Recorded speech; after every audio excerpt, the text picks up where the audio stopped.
Assalamualaikum warahmatullahi wabarakatuh. Perkenalkan, nama saya Kristina NIM B322101137 dari Program Studi Teknologi Industri Pangan. Pada kesempatan kali ini saya akan mempresentasikan artikel ilmiah saya yang berjudul Harapan dan Tantangan Pembelajaran Daring Selama Pandemi COVID-19. Berikut beberapa penjelasan isi dari artikel saya. Judul, Tantangan dan Harapan Pembelajaran Daring Selama Pandemi COVID-19. Latar belakang masalah.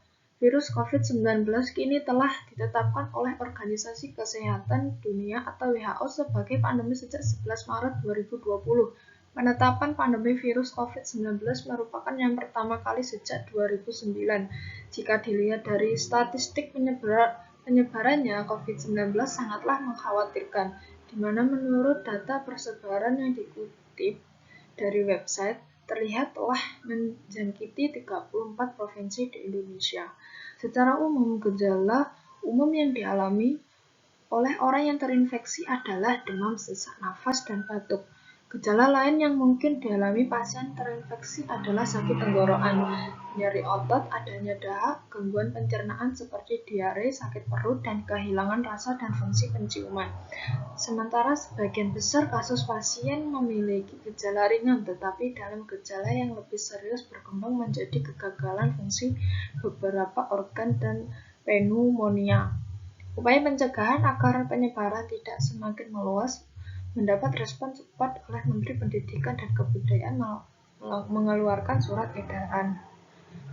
Surat edaran Sekjen Kemendikbud tanggal 15 Maret 2020, poin-poin yang tertuang dalam surat edaran tersebut adalah menunda penyelenggaraan acara yang mengundang peserta yang banyak atau dapat diganti dengan konferensi video dan lain sebagainya.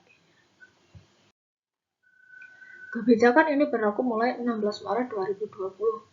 Menanggapi surat edaran tersebut, banyak instansi pemerintah khususnya sekolah memutuskan untuk melakukan pembelajaran di rumah, penghentian pengajaran tatap muka atau online bukan berarti sehingga kegiatan belajar mengajar tidak dilakukan. Tidak bisa disangkal pandemi COVID-19 telah mengguncang dunia pendidikan di Indonesia. Semua jenjang pendidikan mulai dari PAUD, sekolah SD, SMP, SMA, atau SMK, termasuk perguruan tinggi mengadopsi kebijakan untuk belajar dari rumah. Dengan merebaknya virus corona juga menyebabkan implementasi kebijakan work from home atau WFH. E-learning atau pembelajaran daring sebenarnya mulai dipopulerkan sejak tahun 1960. Ketika program Computer Based Training atau program CBT pertama kali ditemukan, program ini juga dikenal sebagai PLATO, Programmed Language for Automated Teaching Operation. Program ini dibuat untuk mahasiswa yang belajar di University of Illinois, tetapi akhirnya program ini digunakan di sekolah-sekolah hampir di seluruh wilayah sana. Sistem e-learning yang pertama memang yang berfungsi menyampaikan informasi kepada siswa atau trainer. Namun ketika memasuki tahun 70-an, e-learning mulai menjadi lebih interaktif. Universitas di Inggris sangat ingin menggunakan e-learning. Kemudian sekitar tahun 2000, perkembangan LMS mulai bergerak ke arah aplikasi e-learning berbasis web. Aplikasi LMS berbasis web telah berkembang secara total baik untuk peserta pelatihan, pelatih, dan administrator. Masalah. Apa saja tantangan yang dihadapi oleh guru, dosen, siswa, serta mahasiswa pada saat melaksanakan pembelajaran daring? Apa saja harapan seorang siswa dan mahasiswa pada saat pembelajaran daring? Apa penyebab dilaksanakan pembelajaran daring? Bagaimana cara seorang siswa dan mahasiswa bisa melaksanakan pembelajaran daring dengan efektif tanpa adanya gangguan di sekitarnya? Peralatan atau fasilitas online apa saja yang dibutuhkan untuk menunjang keberhasilan pembelajaran daring? Apa manfaat dari pembelajaran daring?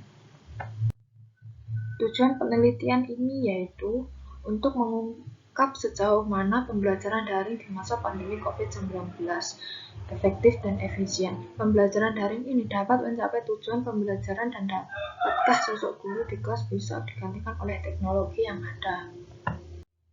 Metode penelitian ini menggunakan pendekatan kualitatif dengan jenis fenomenologis. Pendekatan fenomenologis berfokus pada pengalaman kehidupan subjek penelitian untuk memahami fenomena yang terjadi pada subjek penelitian di lingkungan yang wajar dan atau alamiah.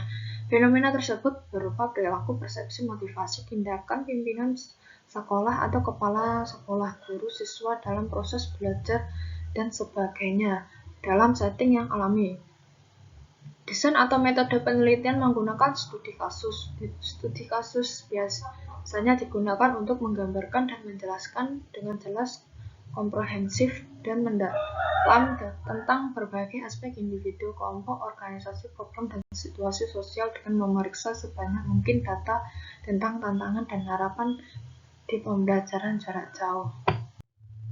Hasil dan pembahasan. Yang pertama itu pengertian pembelajaran daring. Secara sederhana, pembelajaran dapat diartikan sebagai kegiatan menyampaikan informasi dari guru kepada siswa. Yang kedua, pengertian pembelajaran daring. Pembelajaran daring sangat dikenal di kalangan masyarakat dan akademisi dengan istilah pembelajaran online atau online learning.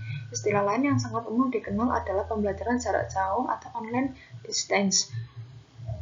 Pembelajaran online adalah pembelajaran yang langsung dalam suatu jaringan di mana guru dan yang diajar tidak bertemu secara tatap muka. Yang ketiga, manfaat pembelajaran daring.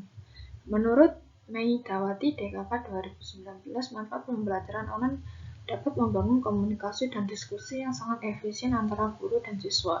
Yang keempat yaitu kendala guru dalam mengimplementasikan teknologi informasi.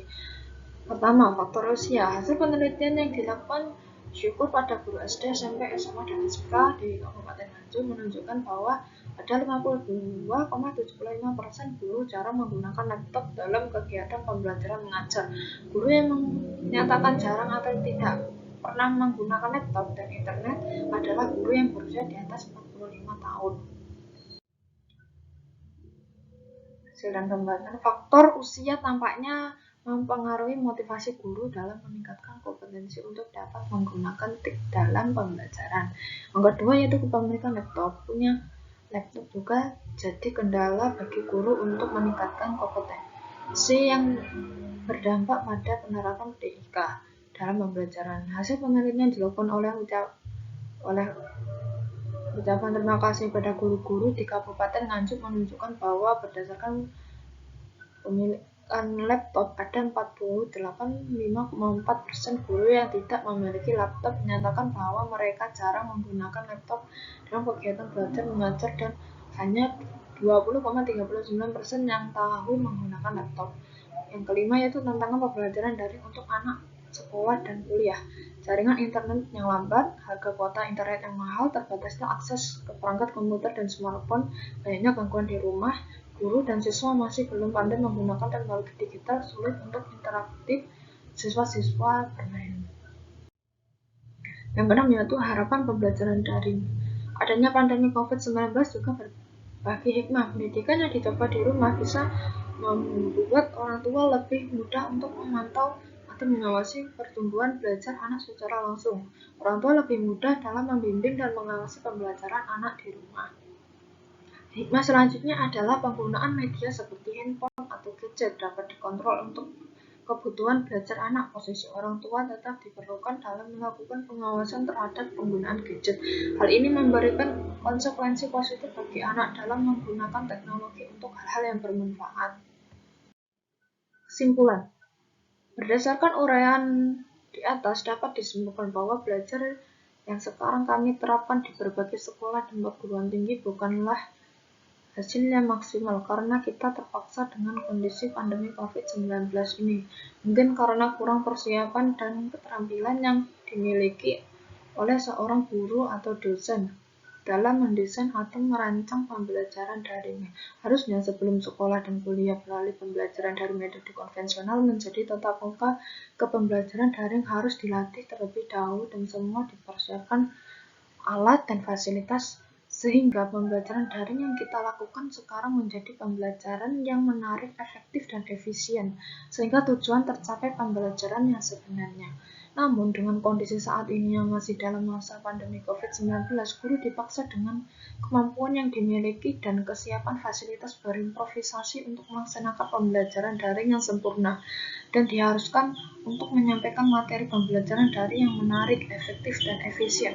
Situasi seperti ini menjadi tantangan yang berat karena seorang guru dituntut untuk dapat beralih pembelajaran daring. Harapan masa depan memang dengan perubahan zaman dan perkembangan teknologi guru, kami dapat ditingkatkan mengajarnya menggunakan metode pembelajaran daring serta fasilitas dan infrastruktur di sekolah dapat mendukung kegiatan pembelajaran daring tersebut. Bangsa Indonesia bisa menjadi bangsa yang besar, bukan hanya karena populasi, tetapi juga karena didukung oleh sistem pembelajaran yang berkualitas.